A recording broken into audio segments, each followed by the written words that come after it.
नमस्कार दोस्तों, अभी हम लोग स्टार्ट करने जा रहे हैं बटन टेस्ट के बारे में इंफॉर्मेशन। किसके बारे में? बटन टेस्ट के बारे में। अभी आप लोगों को ये पता नहीं है कि पीओ तो हमने बहुत सारा देख लिया कि हाँ भाई पीओ ऐसे बनता है। लंच से पहले हमने ये भी डिस्कस किया कि पीओ कैसे बनाया जाता है, एमटीसी कैसे रिव्यू किया जाता है, पूरा का पूरा एमटीसी कैसे रिव्यू किया जाता है, वो भी बहुत डेप्थ में एएसएमई को खोल के बराबर कह के लिया, मतलब सीखा, है ना।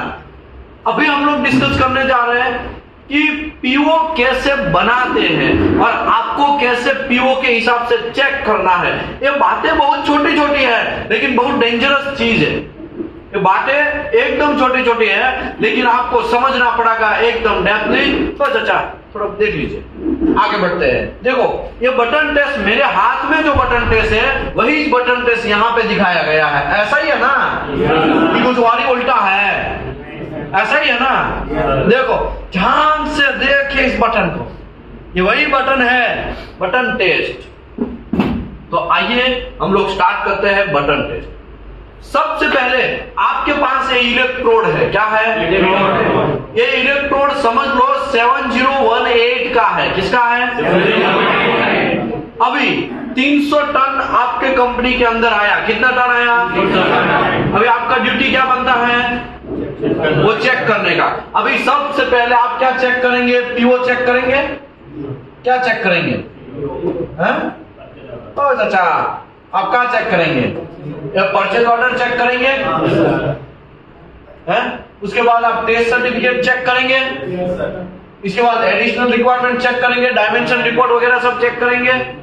ये सब कर लेंगे ना, लेकिन कमीनापन कहां से लाओगे? है ना, मैं जोक कर रहा हूं। मतलब ये चार चीज आपने चेक किया, लेकिन ये परचेज ऑर्डर जो है वो बनता कैसे है? तो वो बनता है आपके ड्राइंग के हिसाब से बनता है। ड्राइंग के बीओएम जो है उसके हिसाब से बनता है, क्योंकि ड्राइंग तो अप्रूवल है किसी का, अभी उसके बीओएम के हिसाब से बनेगा।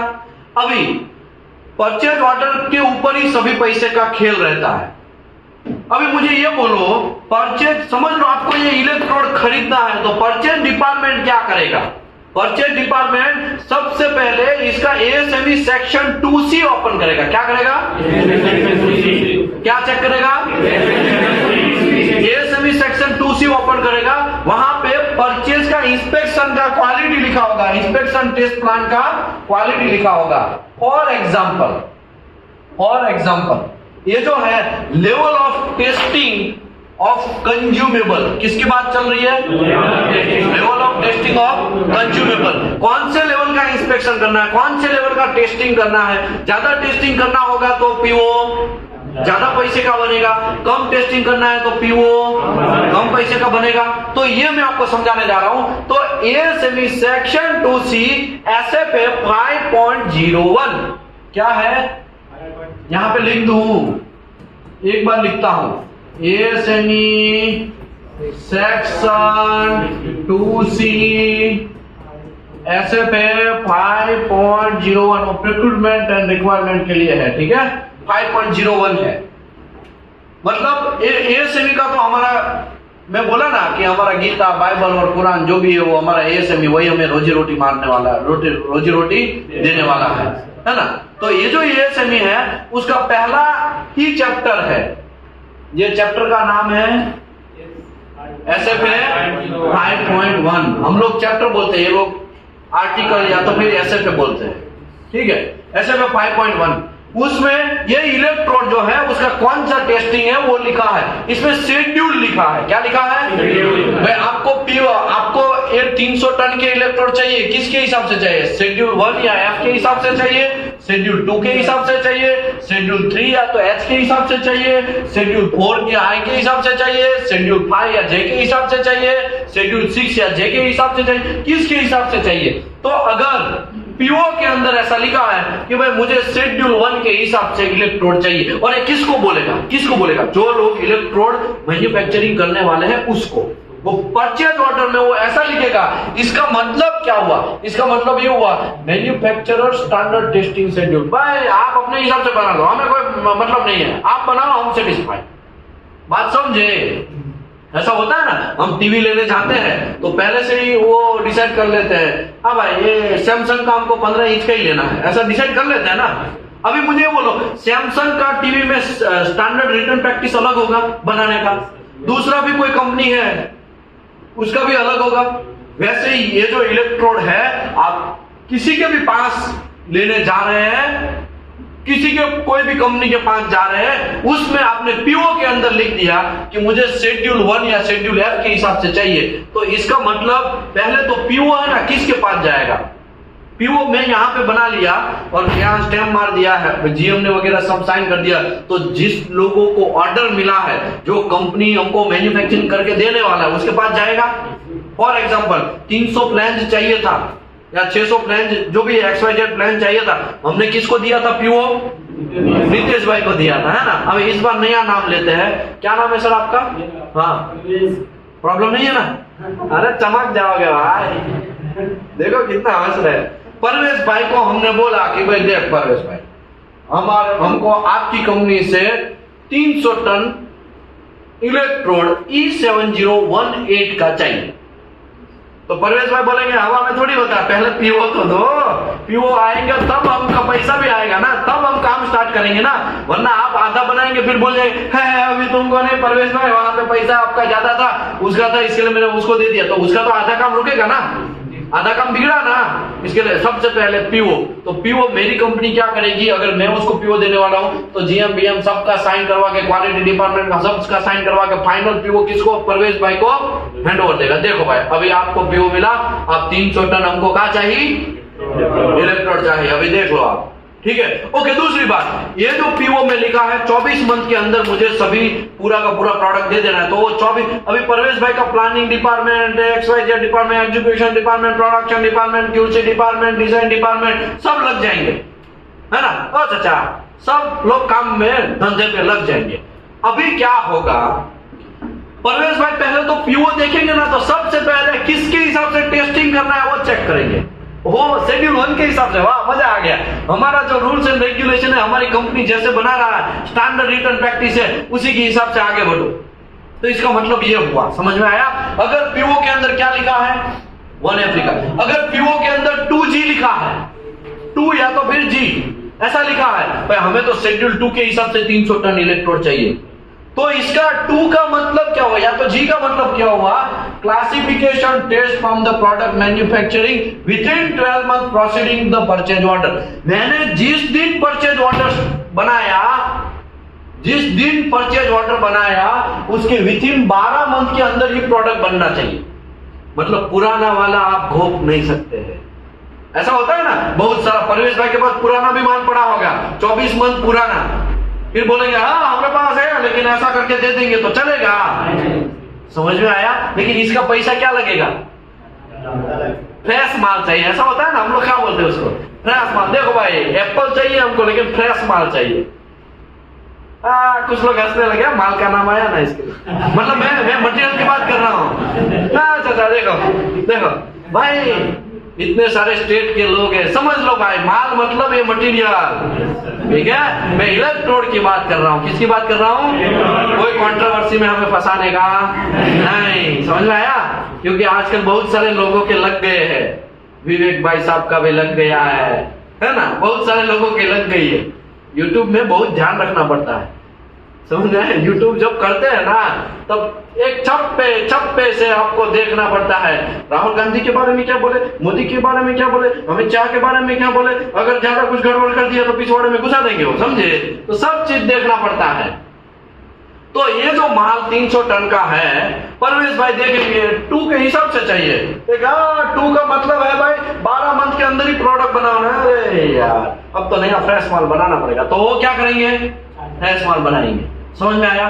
समझ लो, ये भी नहीं लिखा है, ऐसा लिखा है कि भाई हमको मटेरियल चाहिए 3H के हिसाब से। तो 3 का मतलब हुआ chemical analysis of the specific lot. आपको टेस्टिंग भी करना, हर लॉट का क्या करना है? केमिकल एनालिसिस करना है। हर लॉट का आपको केमिकल टेस्टिंग करना है। समझ में आया। थोड़ा टेस्ट क्या हो जाएगा? हार्ड। समझ में आया। ओके, ये भी नहीं लिखा। चलो आप कंपनी के पास बहुत पैसा है और मेरे पास बहुत पैसा, फॉर एग्जांपल, तो मैं क्या कर देगा, 4i के हिसाब से चाहिए हमें प्रोडक्ट, हमें चाहिए, लेकिन ये 4i के हिसाब से चाहिए। तो 4i का मतलब होता है test called by the table number 2 for specific lot. तो टेबल नंबर 2 में जो लिखा है ना, वो सभी रूल्स फॉलो करना है और वैसा मटेरियल चाहिए मुझे। तो ये टेबल नंबर 2 है क्या भाई साहब? ये टेबल नंबर 2 है। क्या है ये? क्या लिखा है? ऐसे पे 5.01, ठीक है। ये कौन सा है? ये एसएमई सेक्शन 2C 2023 है ना। एक नया रॉकेट खोला है मैंने, कोई रॉकेट नहीं है, सिंपल समझने के लिए आपका दिमाग क्लियर हो जाना चाहिए। ये किसकी बात चल रही है? इलेक्ट्रोड की बात चल रही है। समझ में आया? अभी मैं आपको आगे आता हूं। देखो यहां पे प्रोडक्ट टाइप लिखा है। क्या लिखा है? Carbon steel, low alloy steel, stainless steel, nickel and alloy, surfacing, cast iron, aluminium and aluminium alloy, copper and copper alloy, manganese and manganese alloy, titanium and titanium alloy, zirconium and zirconium brazing. लेकिन ये सब चीज इतना, हम लोग तो generally किसका काम करते हैं? ये 3-4 लोगों का ही काम करते हैं, राइट? इतना ही काम करते हैं। ओके, उसके नीचे सबका अपना अपना रूल्स एंड रेगुलेशन दिया है। कहा दिया है? हम पूरा का पूरा बात दबा के समझाते हैं। कैसे समझाते हैं? दबा के। देखिए, covered solid and metal cold composite electrode for SMAW, तो इसी की बात चल रही। कार्बन स्टील, ये कार्बन स्टील, ये यहाँ का, ये अगर नीचे देखेंगे तो ये कार्बन स्टील हुआ। ये कवर्ड इलेक्ट्रोड मतलब एक फ्लक्स ऊपर चढ़ाया हुआ, उसका इलेक्ट्रोड हुआ। SF5 पॉइंट, उसका पूरा कच्चा चिट्ठा किस में दिया है? 5.1 में दिया है। ये कौन सा है? 5.01 है। और एक चैप्टर है इसके बाद वाला और उसके भी बाद वाला चैप्टर है 5.1। SF है 5.1, ऐसा चैप्टर है, वो भी 10-12 पेज का है। ओके, 5.5 भी 10-12 पेज का, 5.4 भी कुछ ऐसा ही है, 5.11 सबका एक पेज है। ये सब बनके एक पूरा बुक तैयार होता है, बात समझे? लेकिन हमें उससे क्या प्रॉब्लम? हमें तो PDF मिल जा रहा है ना। आजकल बहुत सारे लोगों को WhatsApp में भी अवेलेबल है ना, है कि नहीं? वो सब चीज मुझे नहीं पता है कि नहीं है, मैं तो जस्ट जोक कर रहा हूं। आगे बढ़ते हैं। अभी देखो 5.1 है, अभी हम किसकी बात कर रहे हैं? कार्बन स्टील की, मतलब ये 7018 की। उसमें फ्लक्स कोड है, ये कवर्ड इलेक्ट्रोड है, सॉलिड बेयर है, उसके ऊपर कवर है, मतलब ये इसी की बात चल रही है। इसमें 1 2 3 4 5 ऐसा लिखा है, राइट? ऐसा लिखा है ना। यहाँ पे क्या लिखा है? 1 2 3 4 5। उसने, हमने PO में क्या लिखा कि भाई हमें शेड्यूल और के या तो शेड्यूल आई के हिसाब से मटेरियल चाहिए। तो वो जो मैन्युफैक्चरर है ना, उसके लग जाएगी, मतलब ये परवेश भाई की लग जाएगी, उसको ये सब चीज करना पड़ेगा। उसमें 1 नंबर क्या है? 1 नंबर का मतलब है कि भाई आपको क्या करना है? केमिकल एनालिसिस करके भेजना है 300 के 300 टन का।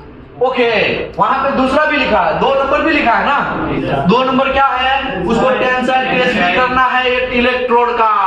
समझे कि नहीं समझे? ओके, दूसरी बात, वहां पे क्या लिखा है? 3 नंबर लिखा है। तो 3 नंबर का मतलब क्या हुआ? इंपैक्ट टेस्टेड आना चाहिए। तो परवेश भाई की क्या होगी? लेकिन परवेश भाई क्या बोलेंगे? 4i के हिसाब से चाहिए तो भाई माल भी क्या चाहिए? तगड़ा चाहिए। क्या चाहिए? तगड़ा चाहिए। ओके, अभी वहां पे 4 नंबर भी लिखा, 5 भी लिखा है। तो 4 नंबर का मतलब है एक्सरे भी होना चाहिए, मतलब इसके अंदर पोरोसिटी फिनोल ऐसे कुछ आना नहीं चाहिए। मतलब ये इलेक्ट्रोड मैन्युफैक्चरिंग ना, वेल्डिंग में नहीं, ये इलेक्ट्रोड की बात चल रही है, प्रोडक्ट की बात चल रही है। ओके, उसके बाद 5 नंबर भी लिखा, लेकिन उसके ऊपर कुछ ऐसा D करके लिखा है। क्या लिखा है? D। 5 नंबर का मतलब क्या होता है? मॉइस्चर टेस्ट, है ना। और D का मतलब होता है, इसमें भले ही नहीं लिखा है, लिखा है हाँ, D यहाँ लिखा ना, लो हाइड्रोजन इलेक्ट्रोड। तो ये लो हाइड्रोजन इलेक्ट्रोड, अगर लो हाइड्रोजन इलेक्ट्रोड आपने मांगा है तो 300 के 300 टन मैंने क्या मांगा है? लो हाइड्रोजन ही मांगा। 7018 लो हाइड्रोजन ही है। तो मुझे परवेश भाई ये 5 टेस्ट करके देंगे। समझ रहे हो बात समझ रहे हो? तो एमटीसी में ये सभी का वैल्यू भी क्या होगा, आएगा। पीओ में और भी एक चीज लिखा होगा कि 3.1 चाहिए कि 3.2 चाहिए। अगर 3.2 है तो ये सब वैल्यू भी चाहिए। आई वॉन्ट इलेक्ट्रोड 300 टन 3.2 के हिसाब से और शेड्यूल 4 के हिसाब से पूरा कच्चा चिट्ठा उसका खुल गया। समझ में आया? सब चीज का पूरा इंफॉर्मेशन उसमें आ गया कि नहीं आ गया? ओके, तो ये सब चीज आपको छोटी छोटी बातें हैं ना, वो समझनी पड़ेगी। पीओ क्यों मैंने मंगवाया, रिसीविंग इंस्पेक्शन में समझ में आया? पीओ अभी मैंने लिखा ना वहां पे, परचेज ऑर्डर भी चाहिए, नहीं समझे? ओके, चलो ये सब बातें हो गया, ये सब बातें हो गया। बातें होने के बाद अभी हम आगे बढ़ते हैं। ये मेरे पास एक इलेक्ट्रोड आया है 70S2 का, ये इलेक्ट्रोड है और ये इलेक्ट्रोड के पिलर था। अभी ये किसका है? E7018 का ये इलेक्ट्रोड है, ये है ना, इसका ये क्या है? एमटीसी है। ये चेक करना भी आता है कि वरना यहां से ढक्कन में पानी लूं मैं? ये एमटीसी कैसे चेक करने का? ये कैसे चेक करने का? केमिकल कंपोजिशन है। बी मैकेनिकल एनालिसिस है। सी हीट ट्रीटमेंट का कोई रिक्वायरमेंट है तो ये। डी और ई ऐसे सभी ब्लॉक आपको चेक करना आ गया कि नहीं आ गया? ऑलरेडी मैंने लंच से पहले डिस्कस किया भाई, हाउ टू रिव्यू एमटीसी, नहीं समझे? ओके, एक केमिकल एनालिसिस कैसे चेक करने का कोई बोलेगा? ये खोलना पड़ेगा। लेकिन ये सेक्शन ये E7018 वो कहाँ आएगा? सेक्शन 2C में आएगा, SFA 5.1 में आएगा। वहां पे लिखा था ना 5.1, तो SFA 5.1 में आएगा। वो जो हमने ASME सेक्शन 2C का तीसरा चैप्टर देखा जाए तो तीसरा चैप्टर बोलना चाहे तो SFA 5.1 ये तीसरा चैप्टर 15-20 पेज का है, ज्यादा बड़ा नहीं है। उसको खोला, उसमें आपको 7018 का केमिकल कंपोजिशन देखना है। क्या देखना है? 7018 का केमिकल कंपोजिशन देखना है। ये केमिकल इसको कंपोजिशन मैक्सिमम मिनिमम ये सब चीज मैंने आपको सिखाया। अभी सिखाया कि नहीं सिखाया? लंच से पहले सिखाया ना। अभी उसके हिसाब से आपने चेक कर लिया, आपको सब ओके मिला। क्या मिला? ओके मिला। अभी परवेज भाई का क्वालिटी डिपार्टमेंट स्मार्ट है, वो क्या चेक करेगा? फिजिकली भी सब ओके, कोई बात नहीं, सीधा एएसएमई को खोलेगा। क्या करेगा? ASME section 2C। जब मटेरियल टीसी बनाएगा ना तो एएसएमई का पूरा रिक्वायरमेंट का रेंज डाल देगा। मतलब ये फेल होगा कभी? ये टीसी फेल होगा कभी? क्यों नहीं फेल होगा? ऐसा हो सकता है कि नहीं हो सकता है? हो सकता है ना। तो उसका भी काट है, नथिंग इज इम्पॉसिबल, सबका काट है। लेकिन आपने खाली एमटीसी चेक कर लिया, इसका मतलब यह नहीं है काम तमाम हो गया। फिजिकल प्रॉपर्टी में कुछ और हो सकता है। फिजिकली ये इलेक्ट्रोड कुछ अलग ही प्रॉपर्टी होता है, लेकिन एमटीसी में क्या किया है? एएसएमई को देख देख के सब मटेरियल डाल दिया है। तो इसको डुप्लीकेट क्या बोलते हैं? उसको डुप्लीकेशन किया ना, बल्क किया ना, कि नहीं समझे?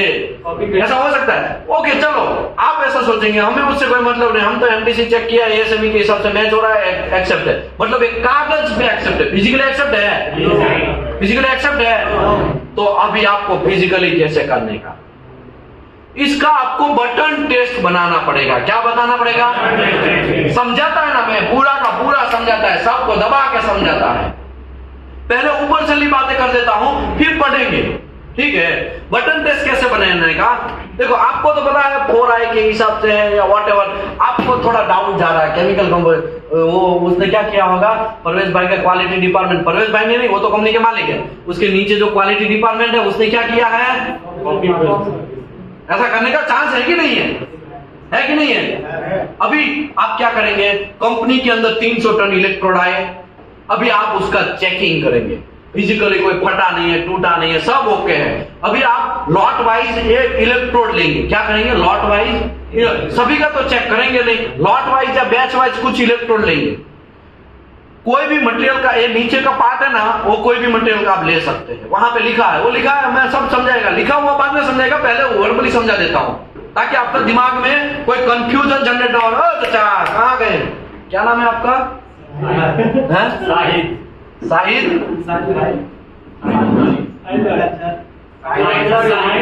साहिद अंसारी।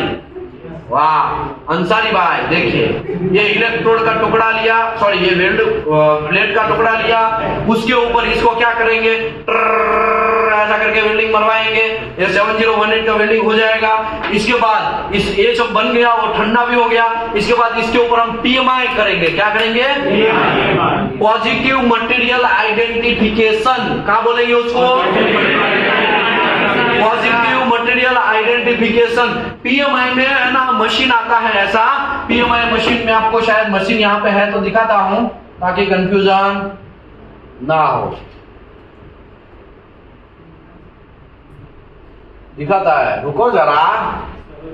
हाँ देखो ये PMI मशीन है, ये PMI मशीन है। PMI मशीन के दो टाइप है, एक fluorescent PMI and optical emission PMI। वो आएगा चैप्टर नंबर 27 में आएगा, चैप्टर नंबर 27 में आएगा। अगर टाइम मिलेगा तो 12 तारीख को मैं समझाएगा, टाइम मिलेगा तो। मेरे पास 130 चैप्टर है, कितने चैप्टर है टोटल, 130, उसमें से मैं खाली आपको 26 चैप्टर ही समझा रहा हूं। आप सोचो जिन लोगों ने 130 पी लिया उसका दिमाग कितना पावरफुल होगा। अभी मुझे बोलो, वो जो बंदा जो 26 चैप्टर करते हैं वो भी मैं लिख के देता हूं, एज अ फ्रेशर भी होगा तो 15,000 से 1 रुपया कम नहीं होगा, अगर एक्सपीरियंस है तो 40,000 से 1 रुपया कम नहीं होगा, मैं लिख के देता हूं। तो आप सोचो 130 को अगर गोट के पी जाए तो क्या हो जाए, फाड़ देंगे ना, चीर देंगे ना, समझे। आगे बढ़ते हैं, ये PMI मशीन है। अभी क्या करेंगे, ये बटन तो बना लिया आपने, उसके ऊपर ट्र करके मारेंगे तो यहाँ पे कार्बन, मैंगनीज, मोली, सिल्वर, सब चीज बताएगा। अगर ऑप्टिकल इमिशन है तो सब चीज बताएगा, ठीक है, सब बताया। तो अभी आप इसका वेरिफिकेशन किससे करेंगे, आप ASME से करेंगे कि भाई बराबर आ रहा है कि नहीं आ रहा है। ASME के बराबर आ रहा, देन योर प्रोडक्ट ओके। अगर बराबर नहीं आ रहा है तो कुछ तो जोल है दया, पता लगाओ यहाँ गलती कहाँ हुआ। समझ में आया, नहीं समझे, तो ये फिजिकल वेरिफिकेशन। तो आप ऐसा सोचते हो कि मैं MTC बना लूं और MTC बनाने के बाद वो पास हो जाएगा तो घंटा, ऐसा होता नहीं है। कोई ऐसा लैब में टेस्टिंग वगैरह करवाएगा ना तब ये चीरा यहाँ से यहाँ तक आ जाएगा। समझ में आया, जितना पैसा लिया है ना सब आपको उल्टी करना पड़ेगा, समझे कि नहीं समझे। ऐसा होता है मार्केट में, हम नाम नहीं दे रहे, बाकी यही हाथों से बहुत सारे लोगों को पकड़ा भी है, बहुत सारे लोगों को पकड़ा है इसके लिए। ओके, दूसरी बात, मैं कोई प्रोफेसर नहीं हूं तो दिमाग में ये सब चीज नहीं डालने का कि मैं कोई मेरे को प्रैक्टिकल फील्ड का एक्सपीरियंस है। ये बात अलग है कि कोरोना में एकदम फ्री बैठे थे तो क्या हुआ, दिमाग में कुछ गुरी चढ़ा कि चलो यार बैठे बैठे लोगों को इन पे थोड़ा अवेयर करें, और मैं बराबर गल्फ से आया ही था तो इसकी वजह से अवेयरनेस के चक्कर में बहुत सारा उड़ गए, तो उड़ गए। समझ में आया कि नहीं आया। और इसके बाद YouTube भी उड़ गया, बहुत सारे लोग देखने लगे, वहां से एक आइडिया आया कि हाँ ऐसा कुछ कर सकते हैं क्या, लेकिन पैसे की कमी है तो इसके लिए पहले पैसा इकट्ठे करने के लिए वापस क्या करना पड़ा, गल्फ वगैरह जाना पड़ा और इंडिया में भी बहुत सारी कंपनियों में जॉब करने पड़े। पैसा इकट्ठा हुआ, उसके बाद में हमने स्किल इंडिया मूवमेंट का स्टार्टअप किया, ये वेल्डिंग एंड एडिटिव सर्विस का स्टार्टअप किया। समझ में आया, नहीं समझे। इसके लिए आप ऐसा मत समझिएगा कि हम प्रोफेसर हैं ब्ला ब्ला ब्ला, उसको समझाने का ऐसा कोई घंटा नहीं है। ये तो मैं भी आपकी तरह एक स्टूडेंट ही हूं, अभी भी मैं सीखता ही जा रहा हूं। क्या, ये तो समंदर है, ये नॉलेज जो है ना समंदर। जिस दिन आपका माइंड में ये आ गया ना कि आपको बहुत नॉलेज हो चुका है, तो थोड़ा भी अभिमान आया ना तो लोडू तुम नीचे गिरोगे। तुम्हारे जैसे तो कितने भी लोग हैं नॉलेज वाले। समझ में आया। तो कभी भी नॉलेज का अभिमान करने का नहीं, कभी भी नॉलेज का अभिमान करने का नहीं। समझ में आया ना। और आज का जमाना भी ऐसा है, बिना कोई सलाह नहीं मांगता तब तक सलाह भी देने का नहीं। जिसको चाहिए वो मांगेगा तो ही देने का, वो भी जितना मांगा है उतना ही देने का। लाख रुपए का मांगा है तो लाख रुपए की ही सलाह देने का, फिर 10 लाख का नहीं घुसट देने का। समझ में आया। क्योंकि सलाह उल्टा भी पड़ सकता है। PMI मशीन का कैलिब्रेशन सर्टिफिकेट होता है। यस, PMI का कैलिब्रेशन सर्टिफिकेट होता है, कितना 1 ईयर का होता है। दूसरी बात, हर बार चालू करते हैं, हर 8 घंटे में भी आपको उसका PMI का कैलिब्रेशन करना पड़ता है मैन्युअली, वो भी एक है। उसके लिए बटन आएगा छोटा सा, वो बटन साथ में रहता है, उसमें करना पड़ता है। PMI एक अलग टॉपिक है, ओके, अगर समझना है आपको पीएमआई तो यूट्यूब पे मैंने समझाया है। PMI testing, SAES Saudi Aramco engineering ऐसा करके SAES-A-206 ऐसा करके मैंने पूरा नोट समझाया है, बहुत डेप्थ में समझाया है। पीएमआई को तो मैंने घुल मिल के समझाया है और करीबन 2 घंटे तक समझाया पीएमआई, समझे? तो वहां से आपको देख लेने का, अगर ज्यादा कंफ्यूजन है तो यूट्यूब से देख लेने का। इलेक्ट्रॉनिक चेक होता है सर, मेटल चेक होगा नहीं, इलेक्ट्रोड चेक नहीं होगा, ये भी चेक होगा। ये क्या है? गास्केट। ये क्या है? फ्लैंज दिखा रहा है, फ्लैंज है ना? कहाँ गया भाई हमारा फ्लैंज? कोई मान लिया का? हाँ, यहाँ पे ये कौन, ये क्या चेक कर रहा है? ये फ्लैंज चेक कर रहा है। देखो मेरे हाथ में भी क्या है? फ्लैंज ही है ना। तो flange, gasket, pipe, tube, fitting सब चीज चेक होगा। एल्बो, ला ला ला ला, बहुत सारा चीज। पीएमआई मतलब पॉजिटिव मटेरियल आइडेंटिफिकेशन, किसी का भी कच्चा चिट्ठा वो निकाल देगा फट से। समझ में आया? नहीं समझे? ओके, एक देखो टेक्निक्स बहुत है, क्वालिटी डिपार्टमेंट के पास बहुत सारी टेक्निक्स है। पीएमआई तो उसमें से छोटा सा एक हिस्सा है, छोटा सा मतलब छोटा छोटा छोटा बहुत छोटा हिस्सा है। ऐसे बहुत सारे टेक्निक्स है कि आपको कोई दू बना नहीं सकता है। समझ में आया ना? चलो आगे बढ़ते हैं। खली भली हमें यहाँ पे अभी नहीं है, हम लोग तो यहाँ पे थे यहाँ पे, ठीक है, यहाँ पे थे ना। ये सब चीज किसी ने लिखा भाई 4i के हिसाब से हमको चाहिए, तो इतने सारे 4i के मतलब ये हुआ कि आपको ये रिपोर्ट देखने पड़ेंगे। ओके, अभी आप बोलेंगे solid metal cold wire of GMAW ऐसा करके लिखा है यहाँ पे, तो ये जो है बोर वायर हुआ, और यहाँ पे ये जो लिखा है ये क्या हो गया? ये फिलर की बात चल रही है। ये किसकी बात चल रही है?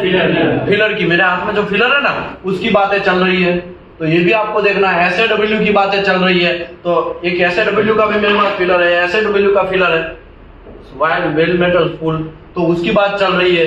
तो ये उसमें तो खाली वन ही लिखा, मतलब क्या खाली करना है परवेश भाई को? खाली केमिकल एनालिसिस, क्योंकि वन का मतलब क्या होता है यहाँ पे? वन का मतलब यहाँ पे क्या है? Chemical analysis. कौन से टेस्ट कब करना है वो ये टेबल में पूरा कच्चा घान लिखा है इसमें। समझ में आया? फर्क ये है, ये टेबल आपको पढ़ना आना चाहिए। क्या आना चाहिए? पढ़ना आना चाहिए। तो अभी मुझे बोलो, कोई टेबल पढ़ने में कोई कांड है, कोई प्रॉब्लम है?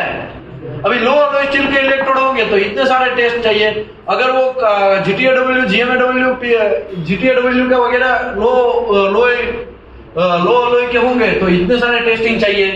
ये सब चीज फिक्स है, टेस्टिंग कौन कौन सा चाहिए वो फिक्स है। तो उसमें दो है? इसमें 2 है ऐसा ना? हाँ, तो 2 हो सकता है ना, तो दोनों का लिखा है। अगर आपका 5.26 के हिसाब से है फिलर तो 1 2 3 4 चाहिए। 5.28 एंड ये 5.36 के हिसाब से है तो 1 2 4 चाहिए। अलग अलग देखो भाई, फिलर एक नहीं आता, बहुत सारे फिलर है मार्केट में, सबका लिखा है यहाँ पे, ठीक है। अभी हम आते हैं बटन टेस्ट के अंदर। बटन टेस्ट कैसे बनाने का, ये भी एक इंपॉर्टेंट है ना, क्योंकि आप ऐसा बोलेंगे वेल्डिंग मार लिया, ऐसा हो गया, ऐसा थोड़ी होता है। ये ऐसे नहीं होता। मैं आपको समझाता हूँ एक एक लाइन पढ़ के। देखो ये बटन टेस्ट मेरे हाथ में है, वही है। ये तो दोनों में कंपैरिजन कुछ है नहीं, कोई कंपैरिजन करेंगे तो कुछ दिखेगा नहीं। समझ में आया? सेम टू सेम ही है, सेम टू सेम ही है ना। ऐसा है तो मैं 2 दिखाता हूँ भाई, 2 बटन टेस्ट मेरे हाथ में है। यहाँ पे तो फोटो में तो एक ही दिखाया है, ठीक है। आगे बढ़ते हैं।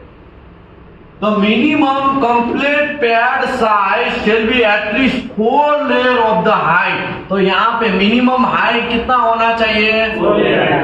4 लेयर होना चाहिए। कितना लेयर होना चाहिए? कितना लेयर होना चाहिए? तो 1 लेयर, 2 लेयर, 3 लेयर, 4 लेयर, ऐसा मिनिमम 4 होना चाहिए। 4 से ज्यादा होगा तो चलेगा। समझ में आया? And width, length and width sufficient perform the analysis। ये sufficient होना चाहिए, मतलब थोड़ा बड़ा होना चाहिए। तो यहाँ पे बड़ा है कि नहीं है? है ना, बड़ा है ना। और यहाँ पे भी बड़ा है। देखो ये इतनी जगह बच गई ना, इतनी जगह बच रही है ना, तो यहाँ पे भी बड़ा है, ठीक है। तो इसमें नया कोई रॉकेट नहीं है। A sample for analysis shall be taken at least 6 mm above original base metal of surface। मतलब कोई ले तो ना, लेकिन मिनिमम कितना हाइट होना चाहिए? 6 mm से ज्यादा होना चाहिए। कितना mm से? कितने mm से? कितना mm से?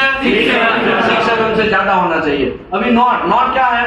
Base metal of any convenient size.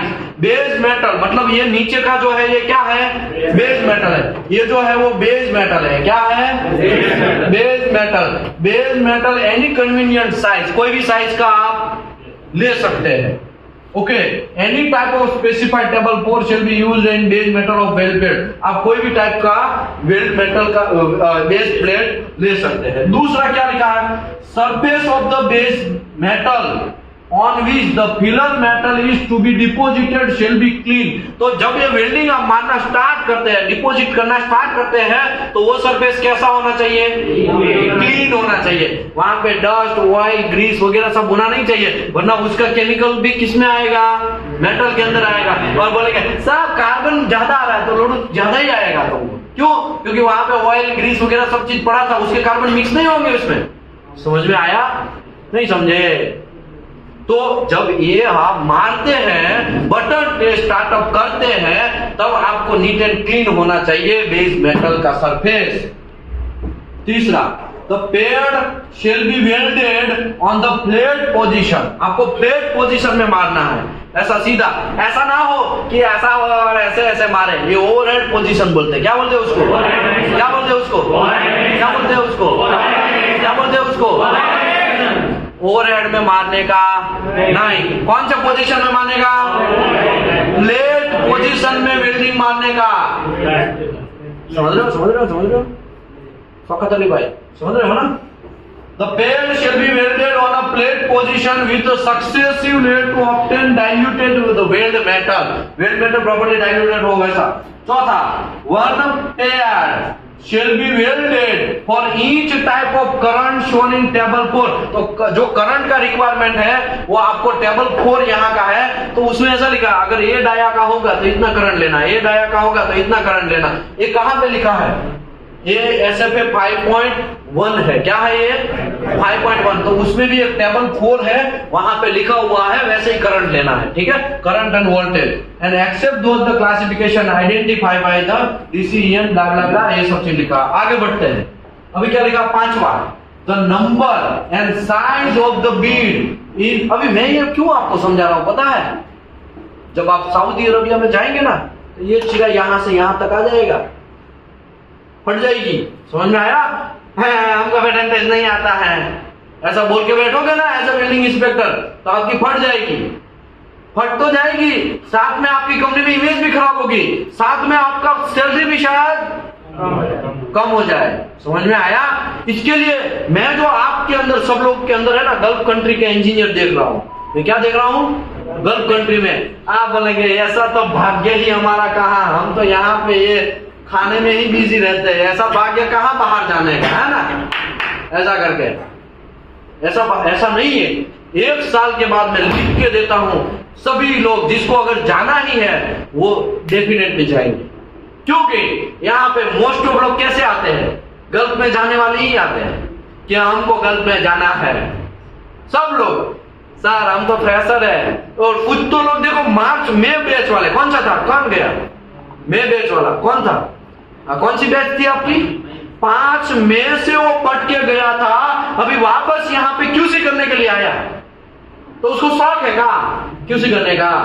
ये भाई साहब कौन सी बैच से थे आप? अक्टूबर बैच वाले अभी क्यूसी करने के लिए आए, तो उसको शौक लगा था का? पता चल गया, मई बैच वाले को पता चल गया जून जुलाई अगस्त सितंबर में क्या कांड होता है, साइट में क्या क्या होता है। रिपोर्टिंग भी एनडीटी वाले को किसको करना है? क्यूसी वाले को करना है। एक आध 2 बार क्यूसी वाले ने बराबर बजाई होगी तो समझ में आ गया, हाँ भाई अभी तो क्यूसी करना पड़ेगा। भाई समझ में आया कि नहीं आया? तो ये सब खेला जो है वो इसी बात का खेला है। सभी लोगों को टॉप पोजीशन चाहिए, और टॉप पोजीशन विदाउट नॉलेज आएगा नहीं। अब भूल जाओ, आप ऐसा सोचोगे कि हमको बटन टेस्ट समझने की कोई जरूरत नहीं है। लोडू तुमको बहुत जरूरत है, तुमको तो शानदार जरूरत है। बटन टेस्ट आपको सब करना ही पड़ेगा। और साइड पे आप देखेंगे ना, इंडिया में शायद बटन टेस्ट ना किया हो, इंडिया में आपको शायद कुछ कंपनियां ही बटन टेस्ट करती हो, लेकिन गल्फ कंट्री में हर थप्पे पे नजर है। समझ में आया ना? सब लोगों को करना ही पड़ता है। इसके लिए बटन टेस्ट करना बहुत जरूरी है। नीचे का मटेरियल कोई भी हो, वो टेबल नंबर 5 में दिया होगा। नीचे का जो मटेरियल लेना है, ये जो बेस मेटल का लेना है, वो टेबल 5 में दिया होगा। करंट कितना लेना है, वो टेबल 4 में दिया हुआ है। तो यहाँ पे नया कोई रॉकेट नहीं है, बस आपको निकालना आना चाहिए। क्या आना चाहिए? निकालना आना चाहिए। The number and size of the Beed, size of the Beed मतलब ये साइज, ऐसा वीविंग करते हैं ना, और बीड का साइज जो है वो varies according to the size of the electrode and width weaving of the weld as a ampere, मतलब आपके हिसाब से आप कर सकते हैं, ऐसा ये लोग बोल रहे हैं। ठीक है, आगे employed the width to each weld pass, each weld layer shall no more than 2.5 times of diameter of core wire. मतलब अभी देखो, ये जो है ना, मैं वीविंग बोल रहा हूं, ये जो है ना ऐसे ऐसे वीविंग बोलते हैं। क्या बोलते हैं उसको? ऐसे ऐसे इसको वीविंग बोलते हैं। क्या बोलते हैं उसको? तो ये जो साइज है वो जो है इलेक्ट्रोड का जितना डाया है उसका 2.5 टाइम इनटू इलेक्ट्रोड का डाया, इतना ही आपको ऐसे ऐसे चलना है। समझ में आया? मैं समझाता हूं, समझ लो। ये वेल्ड मेटल है, यहाँ पे मैं वेल्डिंग मार रहा हूं, तो ऐसे ऐसे कितना मैं मूव कर सकता हूं, तो जितना मेरे पास इलेक्ट्रोड का, या यहाँ पे अगर फिलर है, फिलर का डाया है, या तो इलेक्ट्रोड का डाया है, उसका डाया का 2.5 टाइम मैं घूम सकता हूं। अगर ज्यादा घूमेगा, ज्यादा ऐसा वीविंग करेगा, तो हीट इनपुट क्या हो जाएगा? बढ़ जाएगा। वो मैं आपको चैप्टर नंबर 10 में समझाएगा। कौन से चैप्टर में समझाएगा? चैप्टर नंबर 10 में दबा के समझाएगा, तो आपका दिमाग खुल जाएगा। क्या हो जाएगा? खुल जाएगा कि हाँ भाई वीविंग मतलब क्या है। क्योंकि एक एक चीज यहाँ पे जितना भी लिखा हो सब चीज समझाना ही है, और उसमें कोई बाकी नहीं रहेगा। ठीक है ना? तो आपको वो 2.5 टाइम करना है। Pre heating temperature shall be not be less than 15 degree. Pre heating का मतलब कोई बोलेगा? कितने लोगों को पता है? हाथ ऊपर करो। प्री हीटिंग का मतलब यह हुआ पैड भी नीट एंड क्लीन हो गया, अभी वेल्डिंग स्टार्ट करना है, तो स्टार्ट करने से पहले वेल्डिंग गर्म होना चाहिए। क्या होना चाहिए? वेल्डिंग नहीं बोलेंगे, बेस मेटल। बेस मेटल क्या होना चाहिए? थोड़ा गर्म होना चाहिए। उसको स्टार्टिंग में जब वेल्डिंग मारने से पहले मेटल को गर्म किया जाता है, उसको प्री हीटिंग बोलते हैं। क्या बोलते हैं? क्या बोलते हैं? क्या बोलते हैं? क्या बोलते हैं? भूलने का नहीं। वेल्डिंग मारने से पहले जहां पे भी वेल्डिंग मारना है उसको पहले गर्म किया जाता है। गर्म इसके लिए किया जाता है क्योंकि आपका मटेरियल है, slow down of cooling rate हो जाएगा। दूसरा, हाइड्रोजन और ऑक्सीजन ने अपना कुल्ला वहां पे टिकाया है, तो क्या हो जाएगा? उड़ जाएगा। अगर नहीं उड़ा तो क्या होगा? पोरोसिटी, पिनहोल, क्रैक, वो आने का चांस है कि नहीं है? कल समझाया था यार, कल ही समझाया था ना, लंच से पहले ही समझाया था कल। भूल गए? अच्छा, भूल गए? नहीं भूले? आप कहाँ से हैं? मुझे फोटो नहीं आया भाई वेस्ट बंगाल वाले का। हैं? मैंने बोला था ना, जितने भी वेस्ट बंगाल वाले लोग हैं आज साथ में खाना खा के मुझे फोटो भेजना है, ऐसा कल बोला था कि नहीं बोला था? इसका मतलब समझ गए? Six sense. हम आपको पहचान लिए। क्या कर लिए? पहचान लिए। यहां से जो बातें किया जाता है वो फॉलो नहीं हो रहा है। झारखंड वाले कौन है? आप दोनों है। आप कहाँ रहते हैं सर? नहीं, यहाँ पे कहाँ पे रहते हैं? यही एसक्यू में। आप एसक्यू में। आज मुझे आपका भी फोटो चाहिए, ठीक है? आप दोनों साथ में खाए हुए। हाँ, तो उसको भी होटल में लेके जाओ। हाँ, तो एक दिन साथ में खाना खाओ। इसमें कहा ये सब एक्सक्यूज है। कहाँ गए वेस्ट बंगाल वाले? हाथ ऊपर करो भाई। क्यों साथ में खा? आप नहीं वेस्ट, आपका फ्रेंड था ना एक वेस्ट बंगाल का? कितने लोग हैं? हाथ ऊपर करो, हाथ ऊपर करो वेस्ट बंगाल वाले। क्यों साथ में नहीं खाना खाया कल? वो आपका है, वो तो एक्सक्यूज में आता है ये सब। बात समझे? हमको चाहिए कुछ रीजन होते हैं तभी हम बोलते हैं, ऐसे हवा में नहीं बोलते हैं। वो आपका मर्जी है, वो आपको देखना है। यहाँ पे आके मिल लो, बात कर लो, ये सब चीज टीम बनाओ, जाओ, वो आपका देखना है। वो एक्सक्यूज, कोई एक्सक्यूज नहीं चाहिए। और आज वाला एक्सक्यूज, इन लोगों का एक्सक्यूज आप में नहीं चाहिए, ठीक है? मुझे शानदार तरीके से चाहिए। मतलब खाना है साथ में, कुछ भी खाओ यार, समोसा या पानी पूरी भी खा लो, लेकिन साथ में फोटो चाहिए कि हम देखो खा रहे हैं ऐसा। समझे? आगे बढ़ते हैं। बिहार वाले लोग तो यार 65 लोग हैं, 65 लोगों को साथ में खाना बोलेंगे तो वो क्या हो जाएगा, वो खाने वाला जो है ना तो वो बतिया देगा, अरे सबको एक साथ में प्लेट कैसे मिलेगा? तो बिहार वाले को मैं मना कर रहा हूँ, उसको साथ में नहीं, जिसको जहाँ खाना है। आगे बढ़ते हैं। देखो, प्री हीटिंग का मतलब ये हुआ कि जब वेल्ड मारने से पहले आपको वेल्ड को हीट, बेस मेटल को हीटिंग करना पड़ता है। वो मिनिमम कितना होना चाहिए? 15 डिग्री, मैक्सिमम कितना भी जाओ, मिनिमम बताओ। Okay, interpass temperature not exceed 150 degree Celsius. Interpass मतलब वेल्डिंग चालू है। वेल्डिंग क्या है? ऐसा करके आग भी उड़ेगा, यहाँ आग ब्लो होगा और वेल्डिंग चालू होगा। वेल्डिंग जब चालू है, चालू वेल्डिंग कंडीशन में क्यूसी डिपार्टमेंट ऐसे करके चेक करेगा, उसको इंटरपास टेम्परेचर बोलते हैं। वो टेम्परेचर चेक करेगा, उसको क्या बोलते हैं? इंटरपास टेम्परेचर बोलेंगे, समझे? यहाँ पे जब ऐसे इलेक्ट्रोड से वेल्डिंग मार रहा है और यहाँ पे जो वेल्डिंग इसके आगे यहाँ पे ये एरिया में सब चेक करेंगे ना, उसको इंटरपास टेम्परेचर बोलते हैं। क्या बोलते हैं? इंटरपास टेम्परेचर मतलब पास का वेल्डिंग चालू है या तो इलेक्ट्रोड का वेल्डिंग चालू है, उस टाइम पे वेल्ड मेटल के अगल बगल में टेम्परेचर जो जनरेट होता है, वो टेम्परेचर आपको किससे चेक करना है? थर्मोगन से, थर्मोपेन से, या तो थर्मोमीटर से, समझे? या तो फिर कोरोना में आता था ना, क्या आता था? थर्मोगन, टेम्परेचर गन। वो टेम्परेचर गन से वो चेक करना है, और उस टाइम पे जो टेम्परेचर आएगा उसको कौन सा टेम्परेचर बोलेंगे? क्या बोलेंगे? Interpass temperature. समझे? नहीं समझे? तो इंटरपास टेम्परेचर किसने से नहीं बढ़ना चाहिए? 150 से नहीं बढ़ना चाहिए। ये तो छोटा है, तो इसको आप करेंगे तो थोड़ी देर में 150 आ जाएगा। तब क्या करोगे? तब आपको थोड़ा कोड रिलैक्सेशन देता है, आपको ऐसा बोलता है the test assembly may be quenched in water between the pass of the control to interpass temperature। interpass temperature control करने के लिए आप क्विंच कर सकते हैं। क्विंच मतलब क्या? उसके ऊपर पानी वगैरह, और वो जो पानी है ना वो नीट एंड क्लीन होना चाहिए, ये वाला नहीं चाहिए। समझ में आया? ये वाला पानी नहीं चाहिए, ड्रिंकिंग वाटर होना चाहिए। कैसा होना? ड्रिंकिंग वाटर होना चाहिए। समझ में आया कि नहीं आया? कुछ भी पानी चलेगा नहीं। ओके, आप ऐसा भी कर सकते हो, उसको ऐसा करके डूबा भी सकते हो। समझ में आया?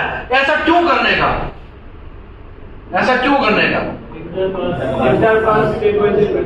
इंटरपास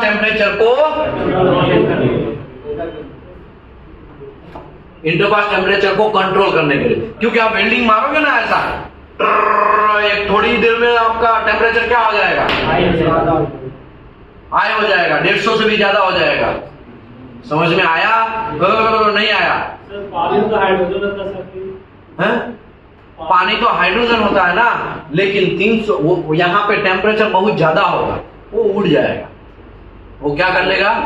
उड़ जाएगा। ठीक है, आगे बढ़ते हैं। ये एक टॉपिक है, slab shall be removed after each pass. हर पास में आपको स्लैब धीरे धीरे क्या करते जाना है?